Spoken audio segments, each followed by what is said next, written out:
அத்வாலே அவர்களை உங்கள் அனைவர் சார்பாக வருக வருக என்று வரவேற்கின்றேன். மற்றும் இந்த ஒரு சிறப்பு மிகு கூட்டத்திற்கு வருகை புரிந்திருக்கின்ற நமது பல்வேறு நண்பர்கள், திருப்பத்தூர் இருந்து கோபியாக இருந்தாலும் சரி, சேலத்திலிருந்து வந்திருக்கின்ற மாரிக்கண்ணுவாக இருந்தாலும் சரி, மற்றும் நமது கும்பகோணத்திலிருந்து வந்திருக்கின்ற குடந்தை அரசனாக இருந்தாலும் சரி, நமது பாஷா, திருமதி சரஸ்வதி மற்றும் பலர் இங்கே குழுமிருக்கின்றீர்கள். இதற்காக நான் மிகவும் மகிழ்ச்சி அடைகிறேன். இந்த இந்திய குடியரசுக் கட்சியின் சார்பாகவும் நமது தேசிய தலைவர் திரு ராம்தாஸ் அத்வாலே அவர்களுடன் நான் கடந்த 27 ஆண்டுகளாக பயணம் செய்து வருகிறேன். தொடர்ந்து 27 ஆண்டுகளாக.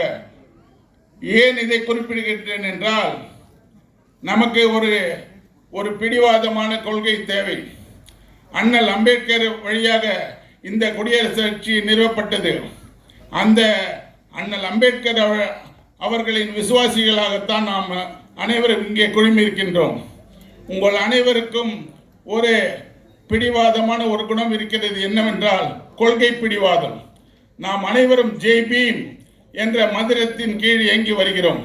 நாம் ஒருவர் சந்திக்கும் பொழுது முதலில் வணக்கம் என்று சொல்வதற்கு பதில் ஜெய் பீம் என்று சொல்லிவிட்டு தான் வணக்கம் என்று சொல்ல வேண்டும்.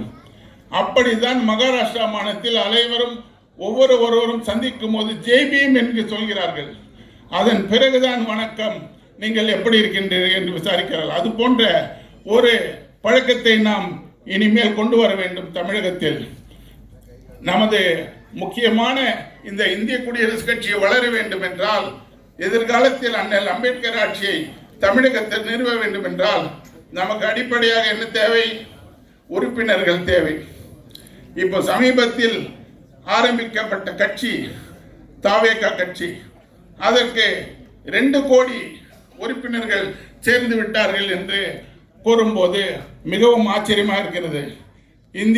தமிழகத்தில் மொத்தம் 8 கோடி மக்கள், அதில் 4 ஒரு பங்கு நமது மக்கள், கிட்டத்தட்ட 3 ஒரு பங்கு என்றால் 3 கோடி மக்கள், 3 கோடி தலித் மக்களில் நாம் உடனடியாக 1 கோடி மக்களை உறுப்பினராக சேர்க்க வேண்டும்.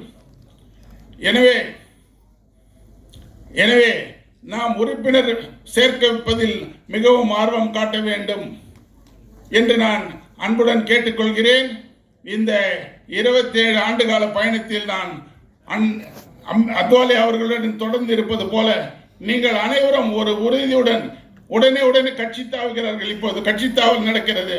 அப்படியெல்லாம் இல்லாமல் உறுதியாக இந்திய குடியரசு Republican Party of India Athawale என்ற அமைப்பின் கீழ் மிகப்பெரிய ஒரு மாற்றத்தை ஏற்படுத்த வேண்டும் என்று கேட்டுக்கொண்டு இந்த வாய்ப்புக்கு நன்றி கூறி முடிக்கிறேன்.